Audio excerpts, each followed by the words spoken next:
Transformational change, continuous, emergent, and complex, involving many individual agents and many factors, usually influenced by the interconnection between the external and internal environments, resulting in a radically new mission and strategy, leadership, and overall culture of an organization.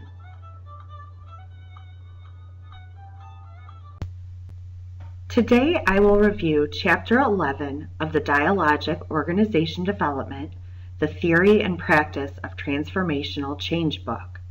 This chapter focuses on transformative learning during Dialogic OD as written by Gilpin-Jackson.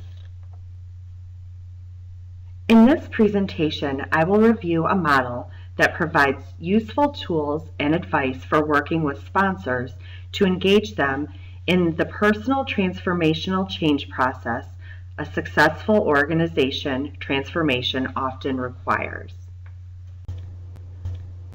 Leaders are aware that in the face of constant change and increasing complexity, they need employees and work groups that are able to build their own capacity to solve the complex, adaptive challenges.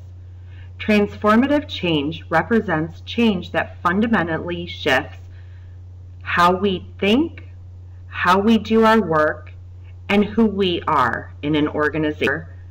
Gilpin-Jackson maps Mezirow 10-phase model of transformative learning onto a 3-stage model of dialogic OD, initiating dialogic inquiry, facilitating the dialogic journey, and sustaining transformational momentum. Mezirow's 10-phase consists of the 10 steps that are listed here.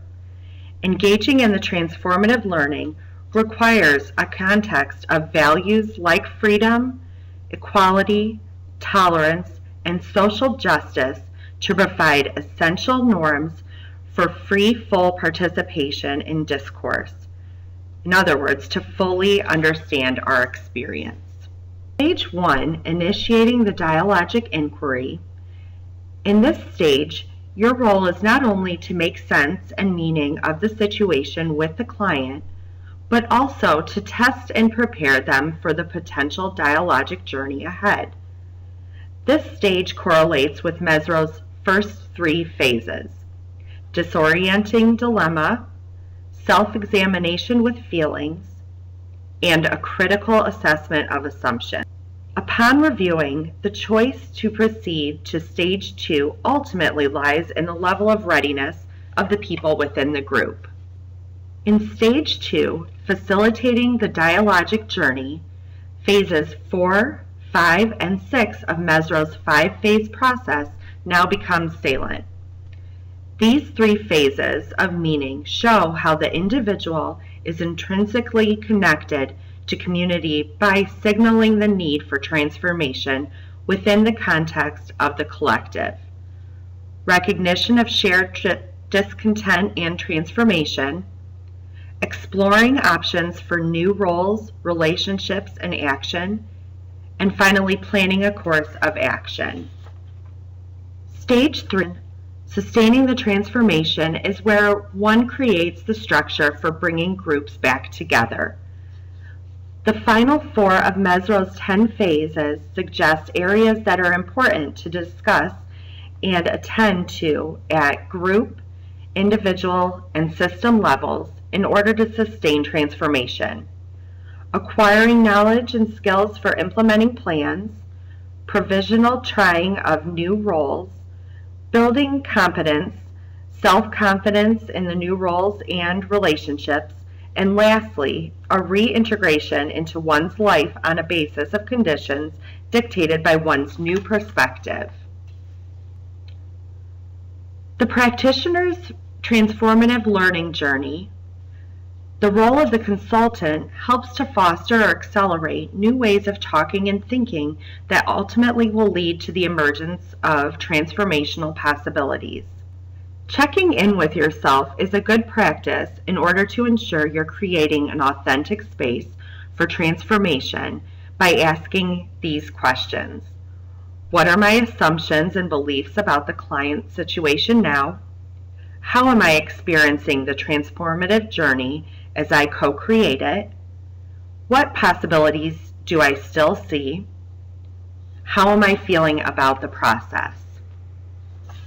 For further review, here is part of a presentation on transformation learning by Chapter 11 author Gilpin-Jackson.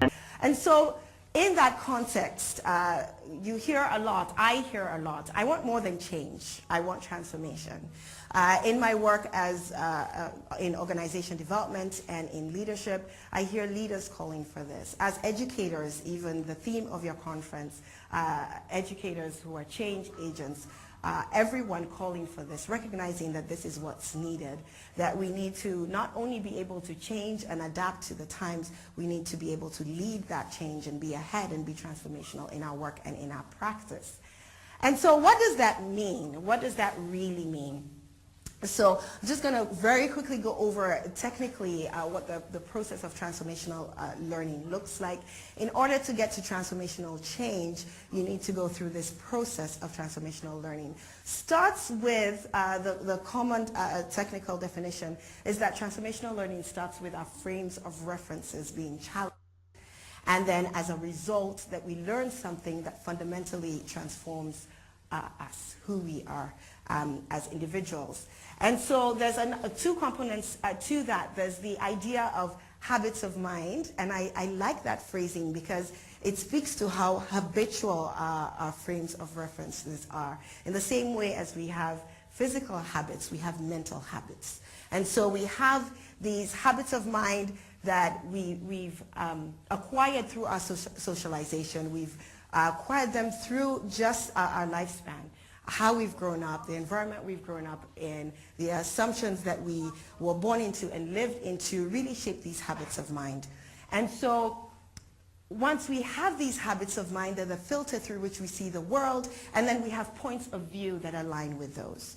Those points of view, what underlies those points of views are things like judgments, our perceptions, our beliefs, our attitudes, that underline the points of view that we will speak to in our interactions with others. So for example, for myself, I grew up in a very competitive household of 8 children, all very vocal. We love to debate, we love to compete and beat each other at Scrabble and things like that. And so my perspective is right now and was growing up to be really competitive, to bring my full self and engage fully in everything that I do. And so I also had a father. Of the 8 of us, there were 6 girls, and I had a father who would say we could do anything. We could be astronauts if we wanted to. We could change the world. We could do anything. His daughters could do anything. Now, this was great for self-esteem, and so I grew up with that sort of a strength of character. Now, along with that, though, comes the other side of that. With every strength, there can be an overdone side, and that overdone side was that I would go into competitive situations or even school situations, in learning situations, with a bit of judgment that I was right. Nothing wrong with being right. I love being right. And so there was this little judgment thing that the implication of that is it prevented me from learning. It prevented me from engaging with others in a way that allowed me to learn. And so imagine my shock when I had sort of gone through most of my schooling, being a leader, doing well, excelling at everything I do, and went through undergrad and then went straight into an MBA class, having had some work experience, and encountered, I would say probably for the first time, a room full of people who were exactly like me. Now, I had grown up with that, but that was different. That's my family. I don't compete with them outside of the home. And so that was a fundamental shock to this frame of reference that I had, that, I was typically the leader and I was typically right. And I had to engage with that, and it was completely transformational for me. It's changed for me, being able to stand in going through that process of, wrestling with other people and other people's ideas and doing the hard work of trying to prove I was right and getting to the point of realizing it so wasn't worth it, and actually listening to other people and learning for them changed fundamentally who I am today.